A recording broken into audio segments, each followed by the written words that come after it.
Boa noite, aqui você está no Papo de Crente, o nosso podcast aqui do Ministério Eleve Esperança, Liberdade e Vida, num tempo precioso que Deus tem para a nossa vida e que você seja edificado diante daquilo que nós vamos compartilhar nesse dia. É o podcast de número 02.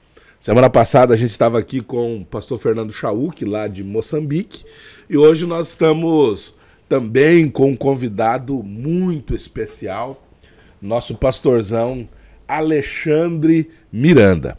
Antes de nós compartilharmos com ele aí, para ele dar a saudação e a gente começar, eu quero dar uma dica para você que é muito importante. Para você e para nós, se inscreva no nosso canal. Antes de você dar continuidade, por favor, vai lá no linkzinho lá, se inscreva, dê lá o joinha e se você quiser deixar um comentário, é muito importante. Isso vai nos ajudar e para que esse podcast seja entregue para muita gente e muitas pessoas possam ser abençoadas pelo conteúdo que nós vamos compartilhar aqui. Que Deus em Cristo te abençoe. Nós somos do Ministério Eleve Brasil, Igreja Esperança, Liberdade e Vida. Eu sou o apóstolo Gessé Santos, sênior desse ministério, e eu tenho o maior prazer em poder estar com você mais uma vez. Deus te abençoe. Pastorzão Alexandre Miranda, cidade de São Miguel do Oeste, eu quero que você dê a sua saudação, o seu bom dia, boa tarde. É claro que tem gente que vai assistir de manhã, de tarde, de noite, por isso eu dei bom dia, boa tarde, boa noite. Mas me diga aí, quem é Alexandre Miranda? Rapaz, Alexandre Miranda é um sonhador do reino de Deus que acredita com veemência que existe algo muito sobrenatural e poderoso, já liberado, já acessível para qualquer pessoa dentro do reino de Deus. E eu sou aquela pessoa que está tentando fazer esta conexão do reino com os filhos do reino. A minha missão, a minha vocação, pelo que eu posso dizer assim, no reino de Deus, ela vem de uma realidade que eu provei, entendeu? Então, na cultura igreja, eu me localizei como um soldado, que estou entrando no fronte, que estou avançando, mas trazendo alguém comigo para colocar essa pessoa. Porque é como eu estive lá no Rio de Janeiro, o pastor falou para mim assim, da igreja que eu fui pregar, Cristo Reina: Pastor Alexandre, como é que o senhor define hoje a igreja? Eu disse: ela perdeu o foco. Nós somos muito mais poderosos do que a gente imagina que é. Não é uma questão de religião ou de culto à noite. É o céu na terra. Entendeu? Então o Alexandre é um visionário. Alguém que entendeu e está tentando passar isso. Exatamente. Eu entendi. O Novo Testamento, por exemplo, eu consegui entender que ele é a revelação em tempo real de Deus para a igreja do momento. O Novo Testamento, ele é o detentor de todo o poder. O Novo Testamento, ele é o detentor. Dentro dele, Jesus Cristo disse, pois ele tem as palavras de vida eterna. Examinar as Escrituras, elas têm a palavra de vida eterna. Veja, Jesus não tinha o Novo Testamento. Não existia, não tinha nada escrito. Ele está falando para o povo da sua época que o Velho Testamento trazia as palavras de vida eterna. Quem era Jesus? A manifestação da vida eterna. Jesus Cristo chegou. Ou seja, o Velho Testamento falava sobre ele. Então, eles viviam numa dispensação que errou, morreu. Então, Deus estava mostrando no Velho Testamento que estava trazendo uma vida eterna. Jesus é a manifestação da vida eterna. E Jesus veio e lançou com a sua vinda o que a gente chama aí de graça. Fica muitas das vezes preso apenas na gramática. Graça. Eu estou livre agora. Não. É algo muito maior do que isso. É algo muito maior do que estar vivo, estar livre e de avançar. É algo poderoso, é dunamis. Vida eterna com Cristo significa mete o pé na porta, bota o demônio, a doença e tudo para correr. Vocês estão no comando agora. Graça, para mim, não é o que eles estão chamando de graça. Em alguns lugares agora, no litoral, já existe a hipergraça, que é uma condição inclusiva, e vambora, tipo a festa do pijama. Pô, e não é isso. A hipergraça... E até porque é uma permissividade, né? Quando o que fala da hipergraça foge da santidade. Exatamente. É isso que eu quero dizer. O conceito de graça, para muitas pessoas, está distorcido. Porque graça não é... vem todo mundo como tá e a gente pode tudo, que liberou geral. Pô, não é isso. Graça significa que eu agora, na minha concepção... Claro que alguém pode dizer que eu estou errado. Eu não tenho nenhum problema quanto a isso. Alguém pode dizer que eu estou errado. Mas na minha concepção, você perguntou quem é o Alexandre. O Alexandre descobriu, no meu campo de visão, pode ser minimalista, eu descobri, muito obrigado, que graça é o empoderamento do reino, é a identificação do perdido, é o anel da família no dedo e o reposicionamento na glória. A Bíblia diz que Deus nos fez um pouco menor do que os anjos e nos coroou de quê? De glória. De glória, é. Ele nos coroou de glória. Então nós somos seres glorificados. Mas nós vivemos como deidades pagãs. A gente vive ali pagando as penitências. Então graça seria se mover no reino e envolver pessoas naquela atmosfera que você está. Por isso, por que as pessoas procuram muito uma sensação epidérmica? Se eles estiverem na igreja e começarem a tremer, eles dizem, Deus me tocou, o Espírito Santo veio. Se eles chorarem... Se tiver um arrepio... Isso, sensação hipodérmica. Tem que ter um arrepio.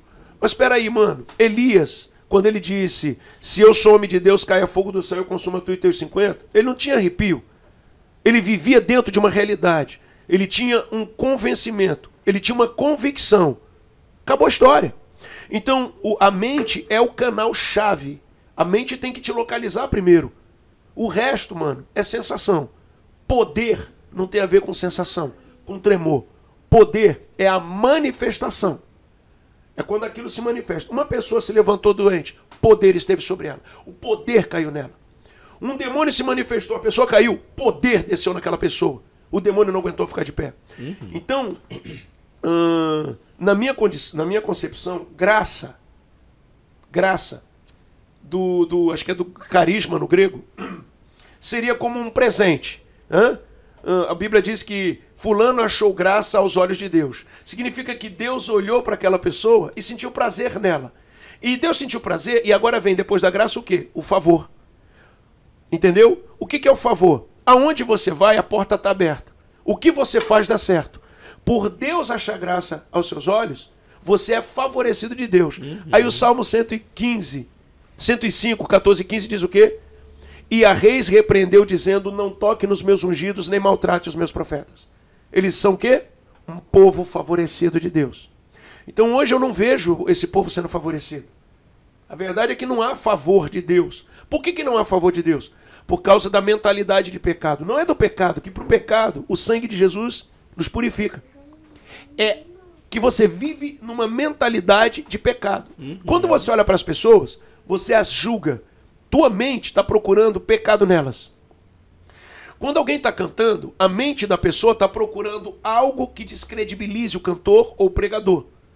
E se uma pessoa peca ou erra, para aqueles que, aspas, são filhos, ele não pode mais ser reparado. Porque a mente está saturada de pecado e vazia da graça.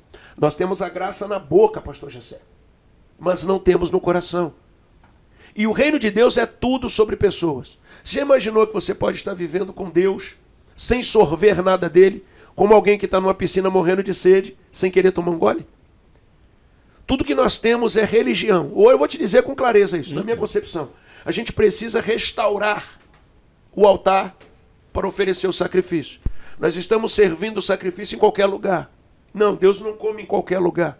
Deus come no altar. Mas até antes da gente entrar nessa questão igreja de maneira mais profunda aí, porque você já deu um viés muito forte aí, só para a gente fazer um pano de fundo aqui.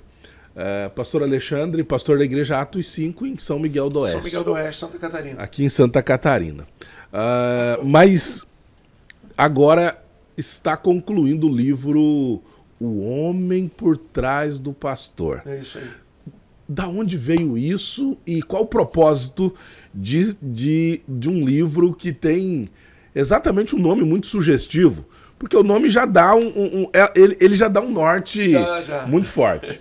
Mas dentro daquilo que está dentro da tua mente, o que você quer transmitir com esse livro? Como que ele começou? Enfim, dá um panorama para nós aí. Pô, legal essa pergunta, Gessé, gostei.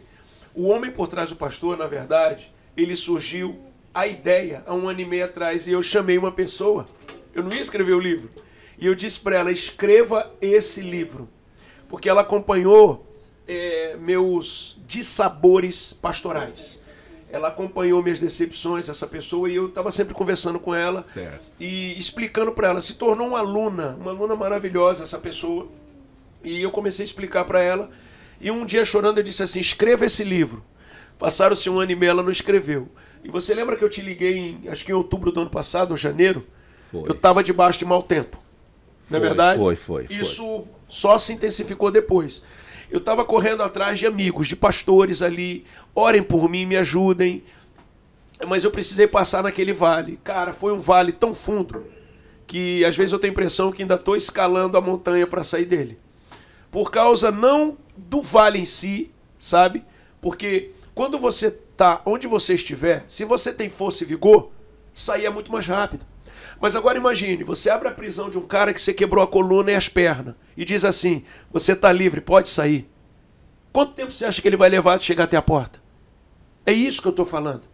O fato da gente estar livre é uma coisa.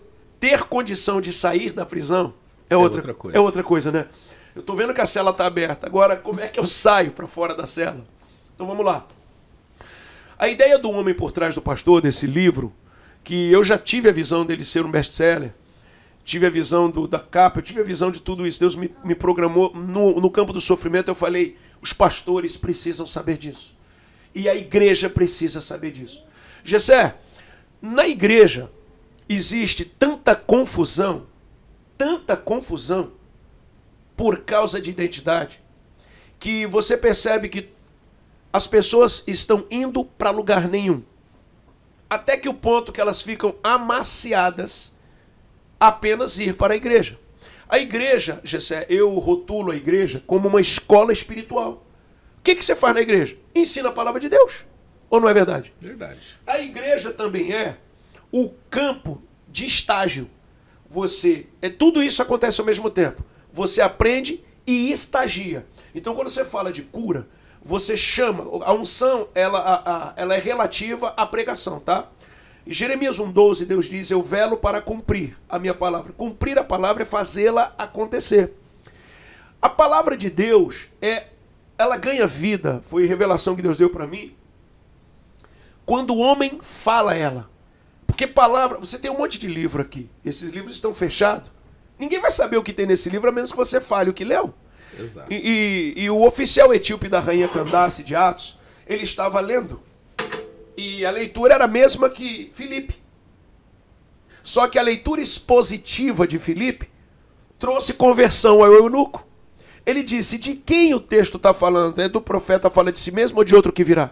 Então a Bíblia diz que Filipe, começando por esta escritura, lhe anunciou a Cristo. Presta atenção. Filipe está falando de Cristo, então tem vida nas palavras, porque quem fala é um ser vivo. Por isso que Salomão diz, Senhor, na sepultura os mortos não te louvam. Então precisa-se de alguém vivo para dar vida à palavra. Então quando o apóstolo Pedro para na porta formosa e diz, olha para nós, não tenho ouro nem prata, mas o que tenho isto te dou, em nome de Jesus Cristo de Nazaré, levanta e anda. O que que Pedro fez? Entregou para o ouvido daquele homem o nome de Jesus, mergulhado na crença de que ele poderia levantar o paralítico. Presta atenção. E Isaías 55:11 diz, assim será toda palavra que sair da minha boca, não voltará para mim vazia. Antes irá e dará fruto para aquilo que eu a enviei. Pergunta, como é que a palavra que saiu da boca de Deus volta para Deus? Falada pelo ouvinte que a recebeu. Então, quando Deus diz, ser curado, e você diz, Senhor, a tua palavra declara que pelas pisaduras de Jesus, eu sou curado. Você devolve a palavra para Deus. É o seguinte, Deus fala algo e espera um feedback.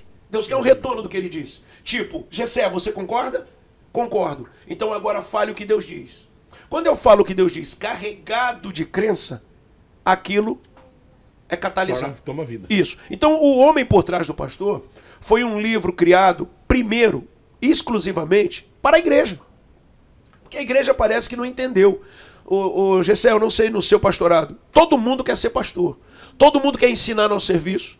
Todo mundo acha que pode fazer melhor do que a gente. Mas ninguém senta na cadeira da gente. Não vou te fazer essa pergunta para não te deixar desenchavido. O Homem por Trás do Pastor trata da parte humana de um pastor. O que é julgado na igreja? O pastor. Então, ninguém entende que um pastor é um homem comum, como qualquer um que está ali pode vir a ser pastor um dia. Então, tudo é colocado em cima da figura sacerdotal do pastor. A infalibilidade, a inerrância, o não pecado, a perfeição. E o pastor veste essa toga. E ele se arrebenta por isso. Ele acaba por um paradigma, ele constrói isso dentro dele, ele é o pastor. Eu sou o pastor da igreja. Ele passa a não ter tempo para si, para sua família, porque ele transfere a identidade dele para o ofício. A igreja, ela busca um ofício. Se eu tirar o pastor e colocar outro, ele é o novo pastor. Ofício de novo. Então a igreja não vai te perdoar se você vier a falhar, se você vier a errar, embora isso seja suscetível à tua parte humana. A tua humanidade. A tua humanidade. Então, eu vou te fazer uma pergunta. Quantos pecados você já tomou conhecimento de membros na igreja, ajeitou eles como se nada tivesse acontecido? A igreja nunca fará isso por você. Uhum. Ela nunca fará isso por você. Inclusive os que você perdoou, os que você honrou, os que você orou por eles, eles não podem, com o ofício pastor, errar. Então eles não tiram a toga e olham para o Gessé humano que come arroz e feijão, que dorme, que ronca ou não. É isso que está sendo perdido. Agora olha que maravilha. Em Levítico, se não me engano, Deus fala sobre um sacerdote que peca para escândalo do povo. Eu não lembro agora aqui, não vim preparado para isso, mas está no meu livro. Deus diz assim, quando um sacerdote vier a pecar para escândalo do povo, ele deve fazer o seguinte. Eu falei, cara, naquele tempo na lei, tinha recurso para o sacerdote, nós estamos em lugar hoje... Tinha um processo de restauração. Tinha um processo de restauração. Como é que a igreja não aceita isso? Você tem noção de quantos pastores estão tirando a vida por causa da igreja? Então eu peguei e falei, eu preciso mostrar para a igreja que ela está no papel errado. Igreja e pastor, Gessé, vou chocar muita gente agora. Não são a mesma coisa. E você vai ver o tempo todo na Bíblia, Deus dizendo, levantarei pastores que apacentem o meu rebanho. Levantarei pastores que apacentem. Ele não tira de dentro do rebanho. Um pastor não está dentro do rebanho. Você entende agora? Ele não está dentro do rebanho. Então, peraí, fala. No caso, ele não é ovelha. O pastor não é ovelha. Ele é ovelha, eu quero te dizer o seguinte, pastor é ovelha no conceito geral de ovelha de Deus. Mas no conceito oficial... Do sumo pastor. Exato. Eu sou ovelha do sumo pastor. Exato. Mas para Deus, ele já passou por essa fase. Ele agora foi promovido a líder. Deus entendeu que essa ovelha agora progrediu. Lembra de Davi? Davi era um pastorzinho de ovelhas. Ok? Ok. Olha o que Deus faz com Davi. Ele pega, manda o sacerdote ungir. Davi já não é mais um pastor daquela ovelha, passa a ser o rei de uma nação. De uma nação, que a nação é o quê? É o rebanho de Deus. Então Deus diz, isso, esse cara agora não vai mais ficar cuidando ali, ele não vai ficar mais no meio das ovelhas do pai. Ele vai ficar agora assentado num trono, governando de cima para baixo. Você entende? Então agora Davi, o pastor Davi, agora é o rei Davi. Não se fala mais do pastor Davi. Ele agora é o rei de Israel. O que aconteceu ali? Davi subiu um nível. Então, quando você se torna pastor, Davi errou com Batseba?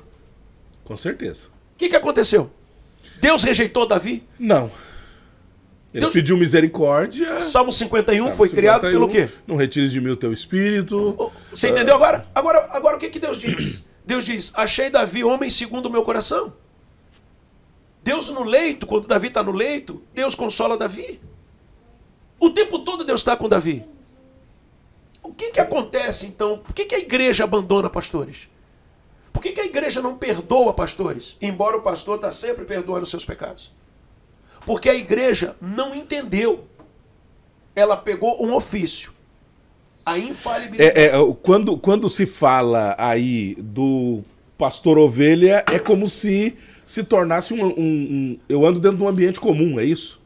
Um ambiente comum. É assim, o que acontece? Existem 3 níveis, eu comentei contigo sobre isso, de liderança. Quando o pastor está no meio das ovelhas, isso deveria ser bom, mas não é. Por que não é? Porque a ovelha começa a enxergar o pastor como uma pessoa comum, parceiro, camarada nosso. E isso tira a nossa identidade no reino. Isso tira. Eu vou te explicar isso. Deus, ele pega pessoas, ele não lida com pessoas comuns. Tá? Ele pega pessoas comuns, capacita e eleva o nível delas para ofícios de nobreza. Vou te explicar. Isso é forte, cara. Ele pega uma pessoa comum. Deixa eu explicar bem para ninguém confundir depois. Pegou Davi. Agora Davi, tirou do pasto, derramou óleo no cara. Imediatamente a escolha de Deus, ele deixa de ser comum, ele passa agora a ser um rei. Correto. Um rei. Agora o cara é um rei. E Deus agora não trata Davi como Davizinho. Agora Deus trata Davi como rei. Porque Davi agora está no ofício de unção. Ele foi ungido para governar. Salomão, um garoto de 17 anos. Deus pega, Salomão vai e diz, olha, Senhor, me dá sabedoria para conduzir esse rebanho e coisa e tal. O que Deus diz? Porque, olha bem. Deus diz assim, por que tu não pedisse a morte dos teus inimigos e nem riqueza? Farei isso que tu diz. E também te acumularei de riqueza. E teus inimigos, vamos dizer assim, serão todos abatidos. E não haverá, o cara não pediu nada disso, rei nenhum na terra, nem antes, nem depois, como você. Então agora, Salomão, não é o menino Salomão, ele é o rei Salomão, porque errou a monarquia. Toda a vida, agora, Salomão é um homem empoderado de sabedoria, ele é empoderado de poder, e agora pessoas de todas as localidades, como a rainha de Sabá, vêm de longe. Deus traz pessoas por causa da fama, Deus afamou, ele não é mais uma pessoa comum. Acabou. Por que a gente vive sempre Tirou do meio. Tirou do meio. Por que a gente vive na faixa da mediocridade, sendo pessoas tão nobres? Isso não está dizendo soberba. Eles não se ensoberbeceram. Ele está dizendo identidade. Você é tudo bem, tu era aquele cara que comia no coxinho, só que a partir de hoje, você vai comer na mesa comigo. As pessoas não estão dispostas a isso. Se você começa a comer na mesa, eles começam a te rotular. Cresceu, agora tá lá, não anda mais com a gente, não se mistura. Não tem nada a ver com isso. Não tem nada a ver com isso. Então vamos lá. O homem por trás do pastor, ele traz a parte humana, tem a minha autobiografia inclusive, traz a parte humana de um pastor para a igreja e mostra os problemas que a igreja é para o pastor. Porque se você entender um pouco do termo poimen do grego, poimen, é aquele que cuida de um bando de animais. Pastor do grego poimen, aquele que cuida de um bando de animais. Então, o pastor bíblico é uma comparação, uma linguagem comparativa de assim como um pastor cuida de um rebanho, Deus vai levantar pastores, ou seja, cuidadores do seu rebanho. Agora, deixa eu fazer uma pergunta. Quando o pastor cuida de ovelha, no termo comum do poimen, ovelha dá problema para pastor, cara? O pastor chega, joga a ovelhinha ali no campo, ela pasta bonitinho, ele conduz a água, depois ele vai à frente delas. Por isso que Jesus diz, as minhas ovelhas ouvem a minha voz e me seguem. Por que me seguem? Por que os pastores estão todo o tempo no meio do rebanho? Então ninguém vai a lugar nenhum, nem o pastor vai e nem as ovelhas vão. O pastor tem que se deslocar do meio. Precisa de alguém que fique no meio, precisa de alguém que fique à frente e o pastor tem que ficar acima. Olha o que Pedro diz quando teve... Repete aí a ordem, por quê? As ovelhas ouvem a minha voz e me seguem. Alguém que está à frente. Olha o que Jesus diz mais. Enquanto as ovelhas estão pastando, o pastor já está procurando um novo... Tem que ter novo alimento, tem que ter um novo lugar, porque aquele alimento vai escassear. O que eu quero te dizer, tem pessoas que estão nas igrejas comendo arroz e feijão há 30 anos, cara. Porque o pastor está no meio. E o pastor entende que ele é um patrimônio da igreja. Ele é um patrimônio de Deus. Pastor é patrimônio de Deus, não é da igreja. O pastor morre e outro sobe. Olha o que acontece. Deus tira Moisés, sobe lá. Moisés vai ao monte, se não me engano, Moriá, o Sinai. Vai lá em cima. Deus está tendo um tete a tete com Moisés 40 dias. Quem que fica à frente do rebanho? Arão. O que o rebanho faz? Olha a identidade do rebanho. Quando Moisés está no meio do rebanho, está na frente do rebanho, ele é um rebanho que dá problema a Moisés. Pô, não tinha sepultura no deserto. Pô, eu não aguento mais esse maná. Olha que interessante isso. O povo comeu a mesma comida, mesmo vinda do céu, mano.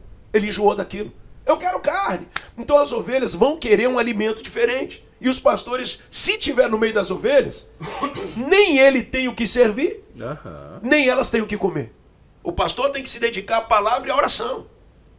O pastor não foi a ordem, a palavra liberada pelos apóstolos. Sim, Pedro disse isso. Pedro. E outra coisa, o primeiro, vamos dizer, apóstolo, o primeiro pastor da igreja, foi Pedro, depois da ida de Jesus. E Pedro, quando as hebreias estavam tendo problema na distribuição diária de alimento em relação às gregas, e veio a reclamação para Pedro, Pedro reúne os discípulos e diz, não é bom que deixemos o ministério da palavra e da oração. Ninguém pegou isso. Ministério, a palavra tem seu próprio ministério. A palavra de Deus é um ministério. Você não viu ali ministro das Minas e Energia? Ministro da Educação? Então, o ministério já existe. Tem que ter alguém ali que oficie. Então a palavra tem um ministério, mas não tem oficiante, cara. Não tem oficiante. Fica genérico. Fica. Quero atender tudo. Todo mundo é papai, o banheiro, tá o cano, vai lá. Não, tu tá lá, o pastor tá lá. Porque o pastor ele quer ser boa praça. Deus não quer boa praça. Até porque a gente gerou uma característica de que o pastor é tudo. O pastor é médico, o pastor é psicólogo, o pastor é... E dentro da igreja ele também é. Ele é mecânico, advogado. Ele é construtor. Precisa construir. Vamos construir. Vamos levantar a parede, vamos rebocar. Quebrou alguma coisa... dentro do aspecto geral aí, dentro da visão que você está trazendo, não é isso. Não é. Não existe isso na Bíblia. E não é uma palavra minha. O pastor não é um serviço gerais. Ok? Não existe isso. Por isso as igrejas estão morrendo, Gessé. Por isso as igrejas estão fracas. Por isso as igrejas estão apagadas. E quando você pega alguém que ele ministra e a unção desce, todo mundo quer aquele cara lá. Aí o outro marca um congresso, o outro marca um congresso. Mas espera aí. Deus não pode levantar a mim? Deus não pode levantar a mim? Então, peraí, é eu que vou ser levantado para o milagre e libertação desta denominação. Na nossa igreja Atos 5, o meu povo, que provavelmente vai assistir isso aqui, sabem quem é o pastor Alexandre. Sou cheio de falha, cara. E eles sabem, já viram muitas falhas minhas ali. Eu nunca neguei isso. E precisamos entender e deixar isso na identidade da igreja, que eu sou humano. Então, o fato de eu pecar e errar não significa que eu seja um pecador. Ser e estar conjugam verbos diferentes. Significa que eu sou falho, fraquejei, não vigiei, vacilei. Mas espera aí, isso não significa que eu sou um jogado no lixo. Meu Deus, Ele sempre está disposto a construir uma casa com uma glória muito maior do que a primeira. Muito maior que a primeira. Deus, ele é o reconstrutor de vidas. Ok? Se cair um muro da tua casa, você não vai levantar o muro? Se uma alma cair, a Bíblia diz, é bom que ande dois juntos, porque caindo um, outro levanta. Mas o Romanos capítulo 4 diz muito mais. Quem, pois, és tu que julga o servo alheio? Se ele está em pé ou cai, o seu Senhor é poderoso para o sustentar. Você me entende? Em pé ou caindo, há um Deus que me guarda. Há um Deus que me vê. Por que a igreja não concebe a ideia de ver que um pastor falhou, ou errou, ou por exemplo, os pastores estão tirando a vida? Muitos pastores. Estados Unidos não está cheio. Por que eles não vêm ali e dizem assim, gente, o pastor guiou a gente muito tempo, a gente precisa ajudar ele agora. Isso é emocionante, cara. A gente precisa ajudar o nosso pastor. O nosso pastor é importante para nós, ele está ferido. Ou ele está machucado. A gente precisa se unir e ajudar ele. Eles te abandonam, Gessé. Sabe o que eu me senti, cara? Um carro que não tem peça de reposição. Quebrou, encosta. Sabe? E aí eu leio a Bíblia e vejo que Deus não pensa assim, e aí eu digo, cara, qual é a identidade? A igreja está entendendo o lugar dela? Se um sacerdote pecar para escândalo do povo, Deus diz, ele vai pegar um animal, ele vai fazer isso, vai passar na ponta da orelha, nos dedões, o sangue do animal, e até tal hora ele vai estar purificado. E aí o povo sabia, porque foi para escândalo do povo. E rapaz, Arão fez assim. Miriam ficou leprosa. Entendeu? Então, foi feito assim. O que a gente faz agora? Ele tinha um recurso. O povo conhecia o recurso. O problema de hoje é que o povo não conhece que o pastor tem recurso. E engraçado que a ovelha entende que o recurso que ela tem é falar contigo, tua hora e acabou. Mas quando chega a tua vez, ela não entende que você tem recurso. E eles te abandonam e vão para o outro pastor. E eles trocam de igreja, Jessé. Eles nos traem. Eles trocam de igreja. E quando eles vão para outro lugar, eles te detonam. E eles dizem, vocês não sabem, não, você não conhece, ele é um falso profeta, olha isso e aquilo. Não, mas não é nada disso. É que elas estão presas ao ofício. O negócio delas é o ofício pastor. Não conseguem ver o homem por trás. Não consegue. Ninguém, você não tem esse recurso da igreja. A menos que mude a identidade da igreja para a identidade real de igreja. A palavra de Deus diz em Atos 2, de Atos 4, que todos comungavam com o mesmo coração. Ninguém dizia que o que tinha era seu. Tudo era igual a todos. Eles o mesmo coração. A igreja precisa de um mesmo coração. Mas olha que interessante. Pedro, Paulo, os apóstolos estão se dedicando. Estão dentro do prédio do ministério da palavra. Minas e Energia, educação, ministério da palavra. Eles estavam ali dentro. Então quando alguém precisava da palavra, eles eram os oficiantes do reino. Pessoas têm que estar no meio do rebanho. Pessoas têm que estar à frente, Jessé. E outros têm que estar acima. Na ordem aí, vamos tentar entender para quem está nos assistindo, para poder... O pastor principal está... Eu vou trazer ao contrário, você começou no meio, à frente e acima. Isso. Vamos começar de acima. O pastor principal... Por quê? Eu entendi que é uma forma... enquanto a igreja não entende, é uma forma de autoproteção. Sim. De autoproteção. Sim. Porque quando eu estou acima... eu me autoprotejo, dou direção para alguém que eu estabeleci estando à frente, que está guiando, e ela se direciona para alguém que está no meio. Tá correto? Sim, a ordem? Tá correto. É uma coisa até muito mais além. Quem está acima enxerga melhor. Enxerga melhor. Ok? Outra coisa, você oportuniza novas pessoas. Você acaba oportunizando pessoas para trabalharem nas áreas que você, como octopus, segura tudo. E no final das contas você não segura nada. Deus precisa de um canal para mandar sobre ele o poder. Veja que Moisés desceu, a bagunça estava feita. Moisés desceu, com quem que ele trata primeiro? Arão. Arão estava onde? À frente. À frente. E Deus não chega, o que vocês estão fazendo? Gente, vocês estão loucos. Ele diz, Arão, o que você fez a esse povo? É muito mais fácil, Jessé, quem está acima tratar de quem está na frente, do que tratar todos que envolve o meio. Porque quem está à frente tem uma função delegada. Então, se o rebanho descambou, quem está na frente não está liderando. Eu preciso saber se esse cara pode ou não liderar na minha ausência. Então eu solto ele. Ele, por sua vez, coloca alguém no meio. Lembra de Jetro?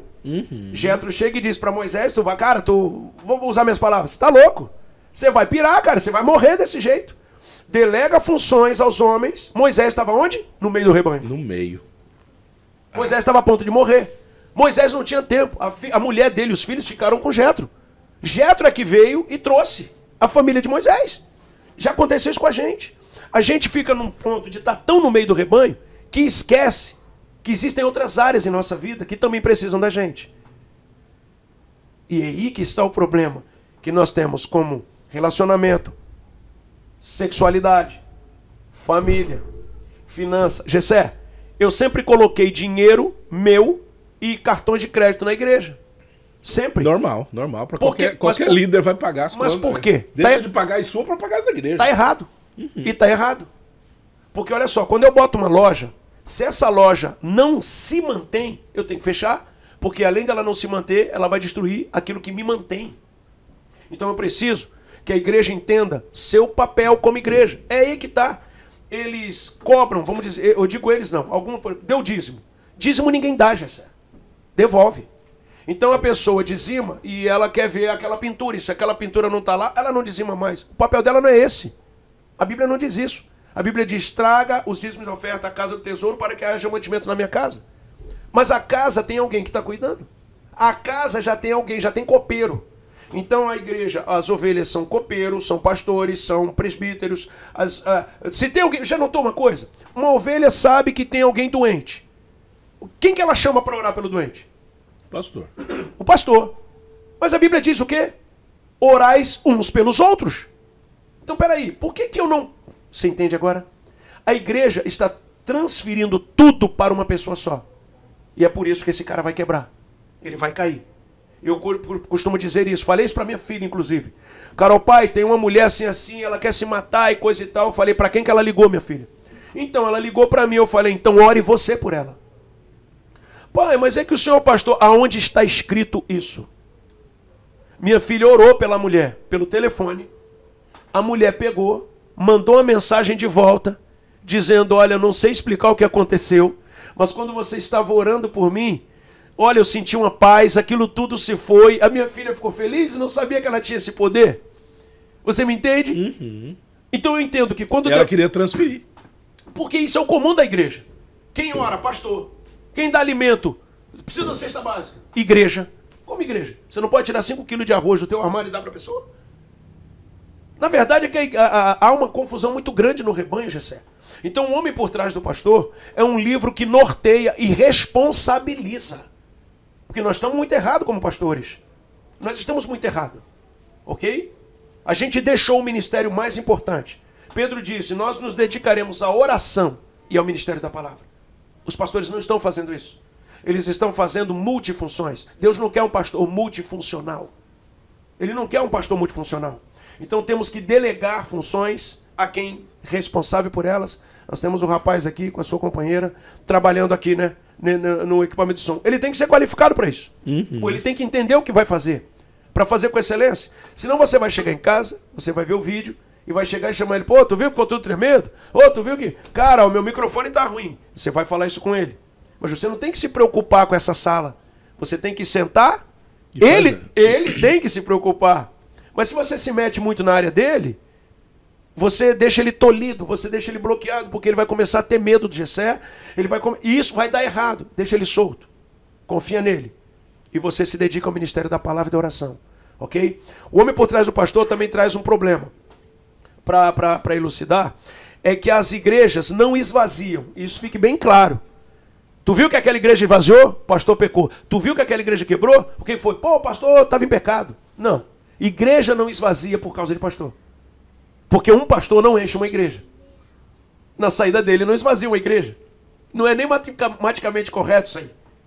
O que esvazia uma igreja é a evasão dos membros por conta da ofensa.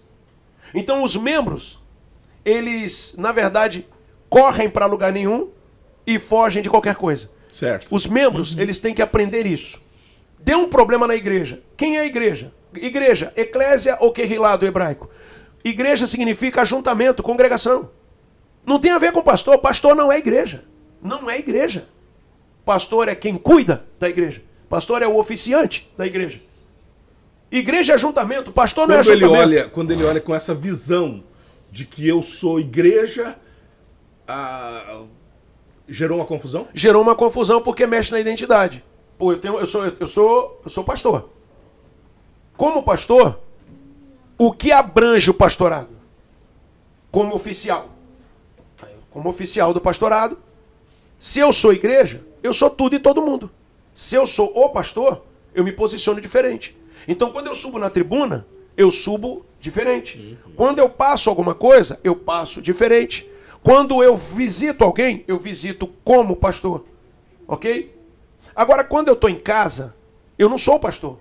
Pastor é o ofício, cara. eu estou jogando uma bolinha com meu filho, eu estou brincando, eu estou indo na praça. As pessoas não conseguem te ver. Tanto é que elas vão na rua. Onde te encontrar no mercado, eles falam como? Fala, Gessé. Eles falam isso? É. Pastor. Pastor. Ô pastor, ô pastorzão, ô pastor. Você perde a identidade. No dia a dia você perde a identidade. Eu agora costumo dizer para as pessoas, gente, Alexandre, eu quero minha identidade de volta, Gessé. Eu quero ser eu. Para eu poder ser um pastor, eu preciso ser eu. Porque quando eu nego minha existência, quando eu nego minha identidade, ninguém vai para o céu por causa do ofício. Quando eu nego isso, quando eu nego essa identidade de humano, de ser humano, eu ando como alguém que eu não sou. Eu assumo uma posição que não é minha. Veja que interessante. Deus tinha sacerdotes que erraram, reis que erraram, profetas que erraram. Normalmente. Cara, Elias. O que Elias fez? Fugiu, mano. Mano, Elias, o profeta do fogo, vazou com medo de Jezabel. Agora imagina, Gessé, você sai, some da igreja com medo de alguém. Cara, o que você acha? Vai dar um escândalo terrível. Gessé com medo. Elias teve medo. Mano, Elias teve medo. João Batista, na prisão, questionou Jesus. Ele disse, vão lá e pergunte para ele se é ele mesmo que a gente espera ou vai vir outro. Você me entendeu? Mano, João Batista se escandalizou. Ele disse, pergunta a ele se é ele que nós estamos esperando ou se virá outro. Ou se virá outro. Aí Jesus Cristo faz os milagres e diz o quê? Digam para João, os cegos veem, os mudos falam, os coxos andam, aos pobres é anunciado o reino de Deus e bem-aventurado aquele que não se escandaliza em mim. Depois ele vira e diz assim, o que vocês saíram para ver no deserto? Uma cana agitada pelo vento? Olha o que Jesus vai falar agora. O que vocês foram ver, saíram para ver no deserto? Um rei luxuoso com as suas roupas? Ele disse, não, porque eles estão no palácio. Vocês saíram para ver um homem, um profeta. Sim, e eu digo, dos que nasceram de mulher, não há ninguém maior que João. Todavia, cada um de vocês é maior do que ele. Meu Deus! Uau! Uau! Por que maior do que ele? João, ele questionou. Será que é ele mesmo? Pergunta para ele, estão me esperando o outro ou é você? É tipo o seguinte, e aí, vai fazer alguma coisa ou não vai? É você mesmo o Messias? É você o Cristo? Cara, ele viu, a voz desceu do céu, toda aquela história, a pomba desceu, a voz testificou, pá. Mas espera aí, será que é ele mesmo? Nesse momento da nossa vida, Gessé, nós demonstramos muitos pontos de incredulidade. E eu vou te falar, eu questionei o meu chamado. Eu questionei o meu chamado porque eu disse, cara, não é possível que eu tenha que sofrer tanto. Porque, Gessé, eu sofri em todas as áreas e esferas. Houve situações da minha vida que estão irreparáveis. Irreparáveis. Se eu fosse só aquele cara, o caminhoneiro, o vendedor de alguma coisa comum, eu acho que eu não teria sofrido tanto. E a pergunta é, sofri por quê? Não foi por causa do chamado. Foi por causa da identidade. Eu estou conduzindo o rebanho? Beleza. O que compõe um rebanho? Se quiser fazer pergunta, fica à vontade. O que compõe um rebanho de ovelha? O que tem dentro de um rebanho de ovelha? Onde tem ovelha, tem o quê? Paulo disse, depois da minha partida, penetrarão lobos vorazes e não pouparão rebanho. Então eu já sei que se tem rebanho, tem lobo. Eu preciso de alguém que lide com lobo. Eu preciso de alguém que lide com os lobos. Por que Davi tinha um cajado? Ele não batia em ovelha. Por que Davi tinha uma funda? Você entende o que o pastor tem que ter? Cajado e arma de ataque. Pega isso aí. Davi está lá sentado, mas ele está cuidando de quem? De quem pode insurgir contra o rebanho. Então se você está no meio do rebanho, mano, você não está de fora, nem de cima. Você não vê quem está chegando. Davi, o rebanho está pastando e ele está olhando em volta, ele está procurando em volta. Qualquer barulho. O pastor, ele é o guarda do rebanho. Ele é um guarda do rebanho. Ele não pode estar no meio. Ele não pode estar no meio. Pra gente mudar um pouquinho o foco aqui, até porque senão o assunto é longo. É longo, cara, é maravilhoso. E a gente passaria aqui horas e horas falando sobre esse encargo pastoral. A igreja desse tempo está se perdendo. Não tenho dúvida. A gente está vivendo talvez uma... Eu tenho tido a oportunidade de estar em alguns países da Europa, Inglaterra, França, Holanda, E dezenas e centenas de igrejas fecham anualmente por falta de frequentadores. Na Europa, 200 por ano. Era Por falta de frequentadores. Por falta de frequentadores. Porque as pessoas não querem mais a igreja. Não, exato. No Brasil, a gente está sofrendo, talvez, nós temos ainda o fenômeno das mega igrejas, mas que estão se mantendo por causa dos shows. Shows, entretenimento, distrações. É o parque de diversão. Um local, um shopping. Eu estabeleço um shopping, coloco lá um lugar que vem uma cafeteria top, eu coloco ali uma loja legal, eu faço um entretenimento legal que tem esse final de semana, venha pra cá. Pregadores, cantores, e isso mantém a máquina girando. Mantém a máquina. Só que isso não é poder. Não é poder. Não é poder. E essa igreja não se mantém por muito tempo. Dentro da minha visão, eu imagino assim, que quando eu entro por esse lugar, a cada dia eu tenho que dar mais, né? Eu dei para ela hoje um cardápio, na outra semana eu tenho que trazer um outro cardápio, e isso vai me tornando refém. E eu não quero me tornar refém de uma programação.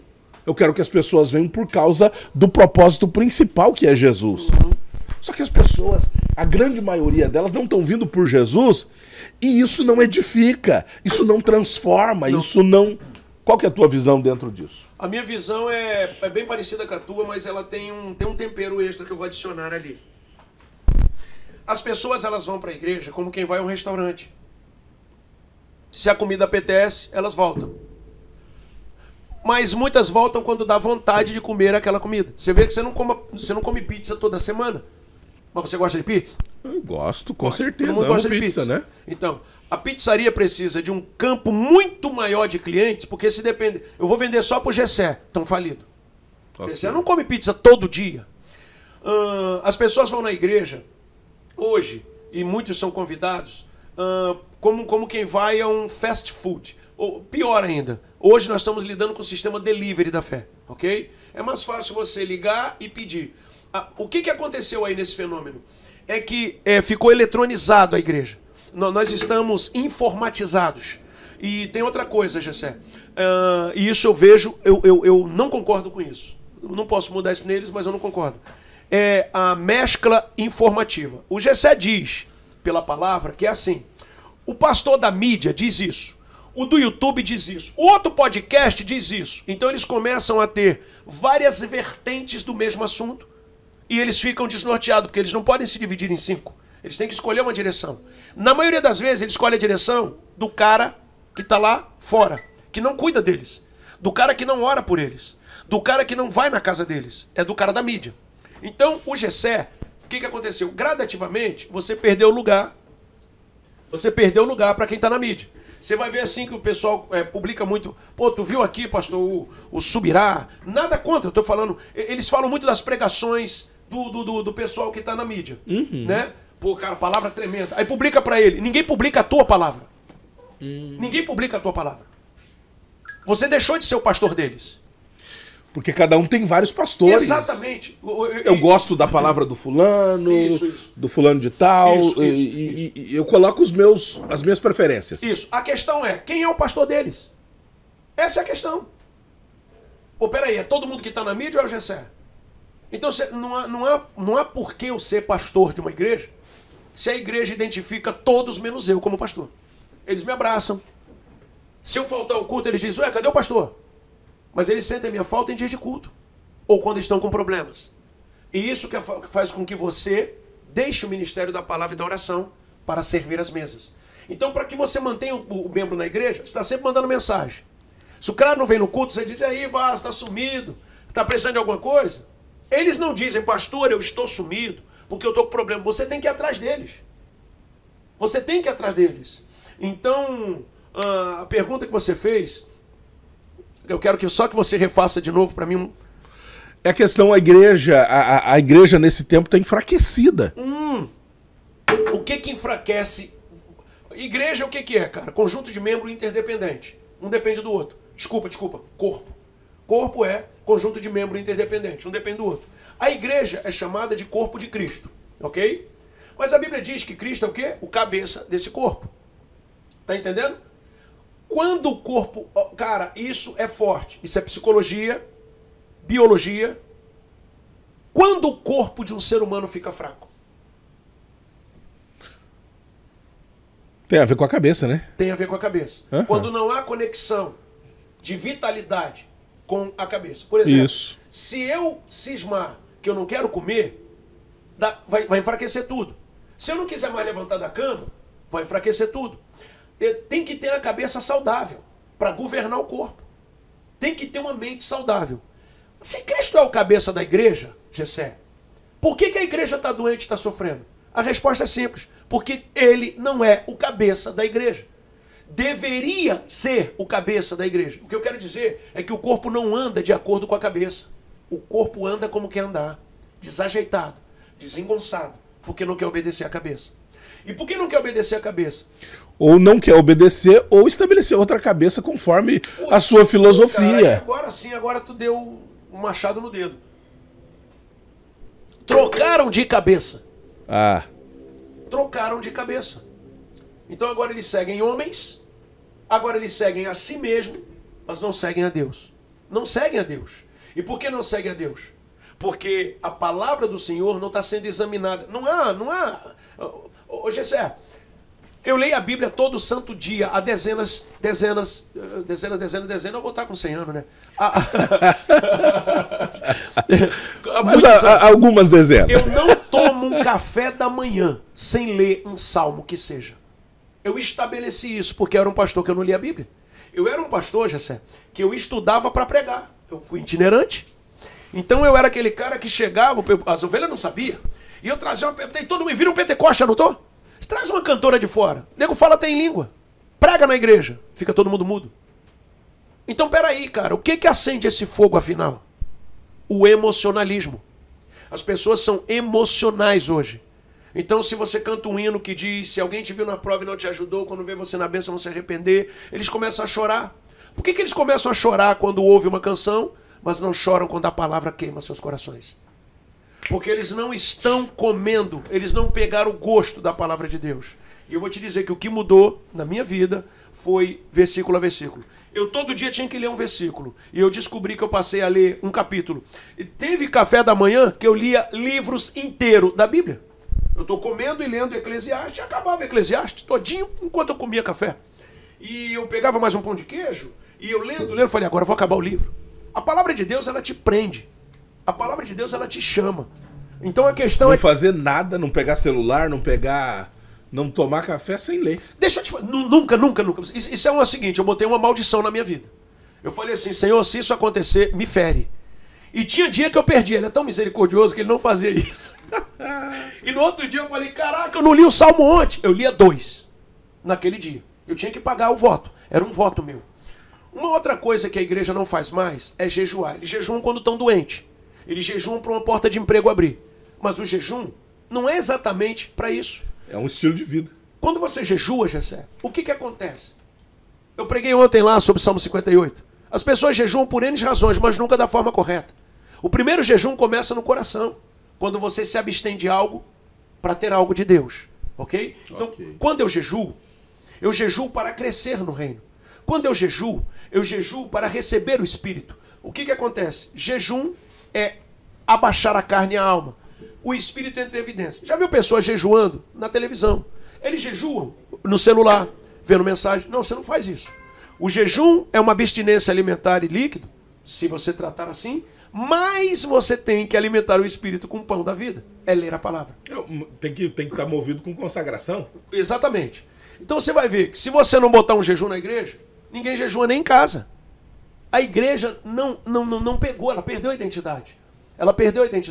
Ela não jejua. Ela não faz nada por conta. Ela tem que ser guiada. Eu já vi pessoas fazendo uma campanha por causa do Brunet. Ô pastor, não, agora eu estou numa campanha, né, que eu entrei com o Brunet e... Que bom, né, cara? Amém. Que está fazendo a campanha. E haviam pregações que a pessoa dizia assim, pastor, acho que era o Anderson Silva, pastor, tudo que tu prega, ele está pregando. Eu falei, então agora você acredita que é verdade, né? Ele precisou de alguém chancelar minha pregação.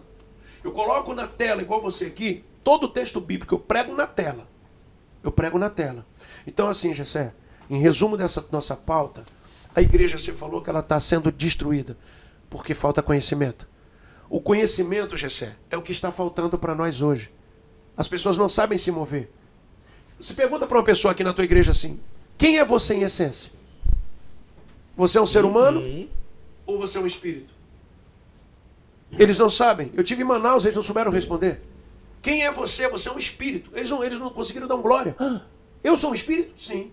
Você não é um espírito tendo experiências humanas? Ou você é humano tendo experiências espirituais? Você já viu que todo mundo quer ter um sentimento, alguma coisa com relação a Deus? Não precisa disso. Você já é a essência de Deus. Você é um espírito. A Bíblia diz que Deus é espírito, importa que seus adoradores o adorem em espírito e verdade. A Bíblia diz que nós somos espíritos em corpos humanos. Então, peraí, eu já estou no reino espiritual. Eu preciso agora trazer a experiência do meu reino para a terra. Me mover na terra como eu sou no céu. Eu sou um ser espiritual. Digo para você, a igreja precisa novamente fazer techuvá, cara. Eles precisam voltar ao primeiro amor, Gessé. E você não vai conseguir isso sem oração. A igreja precisa voltar a orar de joelho. A igreja precisa voltar a adorar a Deus, cara. A igreja precisa realmente, cara, fazer como com Abacuque. Sabe, voltar, rasgar as vestes. Entender que, pô, tá tudo errado. Se arrepender. Me arrepender.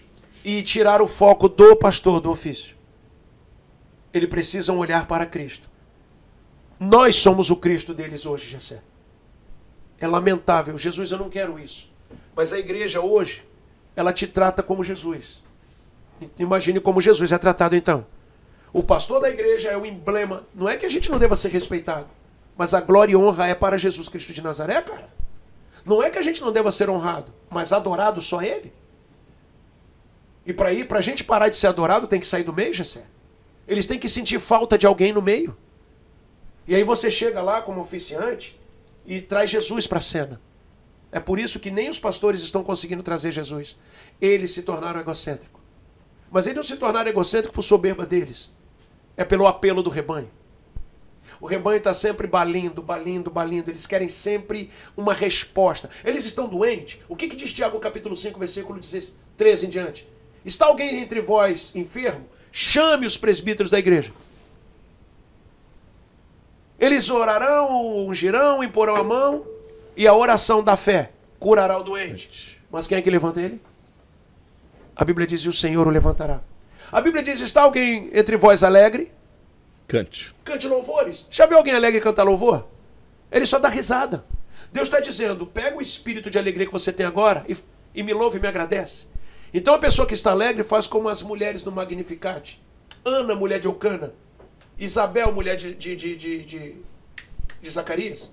Elas cantaram porque começaram a gerar filhos. Elas cantaram. Já viu uma mulher que está com um filho cantar e louvar a Deus? Nós não estamos louvando a Deus por nada mais. Mas a gente enche de reclamação quando dói, quando chora.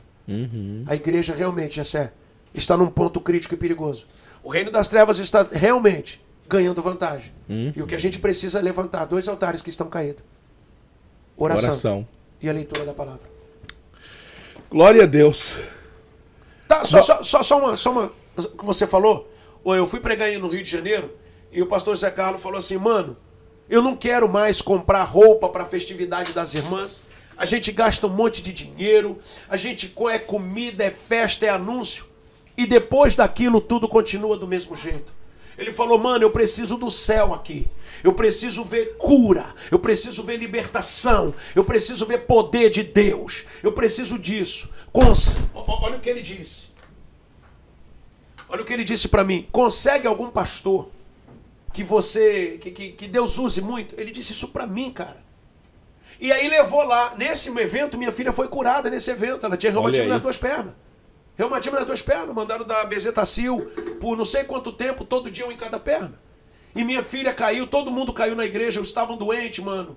Ele disse assim, o varão, pegue a mão, Senhor, que é a mão deles, tira a anestesia da mão deles e leve onde o Senhor está curando. Eu lembro disso, eu estava lá, minha filha levou a mão, desacordada no chão, nas 2 pernas.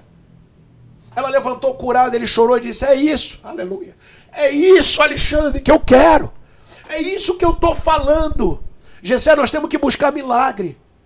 Há pessoas que estão na igreja possessas de demônio assistindo o culto. Eles chegam em casa, estão depressivos, eles estão doentes. É por isso que nós temos que distraí-los. Porque o sofrimento está sendo tão grande que para manter na igreja sem milagre, só na distração. Uau. Só na distração. Aí eles vêm e dizem, o culto estava uma benção. Aí tu pergunta, o que é que mudou na tua vida? Nada. Então não estava uma benção, mano. Culto uma benção é quando você chega doente e sai curado. Culto uma benção é quando alguém quer se matar e o espírito da morte é repreendido e a vida mergulha nele. Bênção, irmão, é como eu estava lendo o livro de Tommy Tinney, o Caçadores de Deus, que ele disse que foi pregar numa igreja de uma geração de 4 gerações de evangelistas e já sabia pregar a Bíblia de capa a capa. Ele disse, Deus, é só isso? É só isso que tu tem? Lembra de Moisés? Senhor, não me faça, se tu não vai, eu não quero ir daqui. Eu quero ver a tua face. A gente precisa querer ver a face. Porque a palavra de Deus diz, cara, me buscareis e me achareis. Mas quando me buscardes aí, né? De todo o vosso coração. Existe uma estratégia aí, né? Uma estratégia do inimigo para promover essa distração. As pessoas, ó, tô aqui, te dei um paliativo, uma distração, né? Fica um tempo aqui, eu consigo ficar 2, 3 horas aqui. Então eu não tenho tempo para a Bíblia, não tenho tempo para muita coisa. E agora correria, segunda-feira, sai. Antes a gente trabalhava em grupos familiares, em empresas familiares. Agora não, eu tenho que entrar num ônibus e ficar 2 horas. Se eu não fico 2 horas, eu fico dentro do meu carro, 1h30 no trânsito. Né? Distração. E assim por diante. E aí eu vou na igreja só para poder ter um alíviozinho, né? Me dá um Dorflex. Sabe o que eu gosto muito? Ezequiel 47. Ezequiel 47 fala sobre o rio de águas purificadoras. Sim. E aquilo ali é profético. Olha que interessante. Ele diz assim, ó, que ele viu um varão, o varão mediu uma distância de 1000 côvados, seria, o côvado é 45 centímetros. Isso. Então foi 450 metros, né? Seria daqui até o cotovelo. Então mediu. A Bíblia diz que ele, quando eu olhei, ele estava lá na frente, ele disse, vem. E a Bíblia diz que ele foi e eram águas que estavam onde? Nos meus artelhos. Nos artelhos. E disse, ele mediu umas 1000 e disse, vem, e eram águas que me davam pelos tornozelos. Ele está mostrando os estágios do mergulhar na glória, tá? Os estágios. E disse, e eram águas que mediam pelo lombo. E disse, agora eram águas que só passavam a nado. Olha que interessante. Há pessoas que estão, porque molharam os pés, para eles é o melhor lugar do mundo. Mas se você entender que Deus é um Deus de profundidade, Ele vai estar sempre te chamando para algo mais profundo. Então, quando você está, meu Deus, caraca, eu molhei o pé, cara, aqui é top. Ele já está a 450 metros na frente, dizendo, ei, é mais fundo que eu tenho. Então ele disse, poxa, cara, era algo que molhava os meus tornozelos. Uau, o nível está subindo. E ele diz, ei, já está lá na frente. Deus tem pressa em nos mergulhar na sua glória. Você tem que entender que o nível que você está não é o nível que Deus quer que você esteja. Tem sempre algo mais fundo. E 1 Coríntios capítulo 2, versículo 9 e 10 diz, o que o olho não viu, o ouvido não ouviu, e não subiu ao coração do homem, são essas coisas que Deus tem preparado para aqueles que o amam. Presta atenção agora. Não aprende academicamente. Ninguém tem para te dizer. Deus está falando de quê? Vamos para o versículo 10. Mas Deus nolas revelou pelo seu Espírito que penetra até as profundezas de Deus. Mano, se você não pode ir nas profundezas de Deus, precisa do Espírito Santo para pegar o que tem lá para você. Então nós estamos trabalhando na igreja, tanto como igreja quanto como obreiros, sem a pessoa do Espírito Santo. Ele tem acesso ao Pai. Ele pode ir mais fundo. Então, quando você não tem intimidade com o Espírito de Deus, você não tem Deus. Porque ele disse, Gessé, o que eu tenho para você está no profundo do meu âmago, do meu ser. Você não pode ir lá ainda.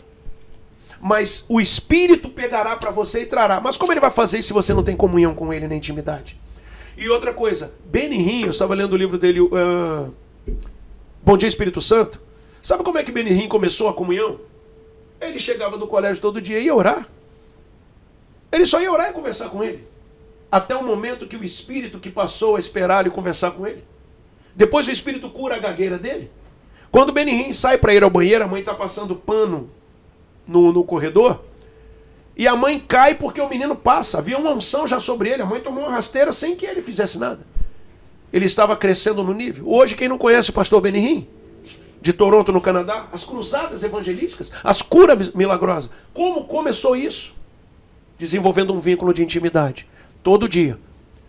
Se você fizer algo repetidas vezes, por 21 dias, isso se torna um paradigma na sua vida. Benihim construiu um paradigma de comunicação com o Espírito.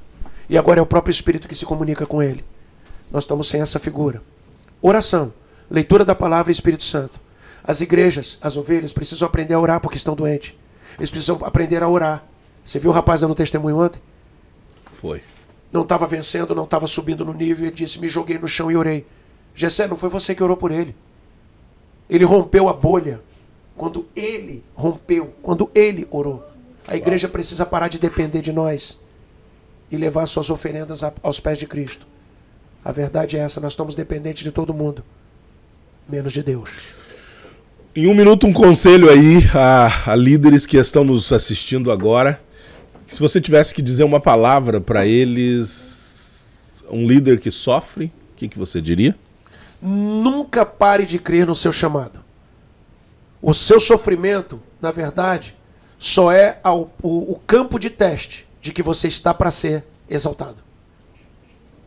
Você está para ser exaltado. Toda luta que vem, por exemplo, a luta que me veio, me fez terminar meu livro. Me fez me posicionar agora para ajudar pastores que estão sofrendo, querendo tirar a vida, e ajudar igrejas que estão desnorteadas. Então, todo o meu sofrimento, a angústia que eu passei, me posicionou para ajudar pessoas que estejam passando pela mesma angústia. Não desista, porque o campo de prova, o teste, só está ali para que você seja aprovado. Deus sempre vai favorecer o abandonado. Sempre vai favorecer o humilhado. Sempre vai favorecer o negligenciado. Uau! Que Deus te abençoe. Obrigado, obrigado, pastor Alexandre. Deus abençoe. Dá um tchauzinho para todo mundo. Não, é para você dar tchau ali. A minha câmera é aquela lá. Olha para cá que eu olho. Então, gente, eu quero agradecer a Deus por todos vocês que estão assistindo. E quero dizer, igreja, apenas como o alimento, se nutra e cresça. Obreiros, ministério da palavra e oração. O Espírito Santo precisa estar na vida de vocês. Nós estamos lutando sem um oponente. Nós estamos lutando uma luta desigual. Nós estamos indo na cara e na coragem. Mas o escudo ficou para trás. Que Deus abençoe a vida de vocês. Pegue o escudo. Comecem do começo. Eu não sinto nada, eu tô triste. Não. Se você vai deitar e não consegue orar, diga apenas isso. Deus, tenha misericórdia de mim. Acabou a história. Você começou. Você tem que ter algo. Coloque algo no gasofilácio. Coloque algo. Bote uma lenha para queimar. Coloque algum incenso na oração. Você tem que colocar algo. Porque perguntas só são respondidas a partir do momento que forem feitas. Pergunte algo para Deus e Ele vai responder. Muito obrigado, nosso amigo. Deus abençoe. Pastor Gessé, obrigado por essa oportunidade. Deus abençoe ricamente. Eu sou muito grato por essa oportunidade. Deus te abençoe. E estamos aí para o que der e vier. A gratidão é nossa, o carinho é nosso e prazer em poder estar esse tempo aqui. Você que não se inscreveu no nosso canal, não termine esse tempo sem fazer isso, sem dar o seu joinha, porque isso para nós é muito importante. Que Deus te abençoe, que a graça seja sobre ti e até a próxima, se Deus... Deixa eu só fazer o meu convite. Pastores e igrejas que estiverem tendo problemas, tanto com as lideranças ou pastores com as igrejas, eu estou aqui promovendo meus cursos, tá? Baseado no Homem por Trás do Pastor, no nosso livro. Pode entrar em contato conosco, tá bom? Sou pastor da Igreja Evangélica Atos 5 de São Miguel do Oeste, meu rebanho que eu amo muito. A gente vai na igreja, eu não estou atrás de cachê, eu estou atrás de resultado.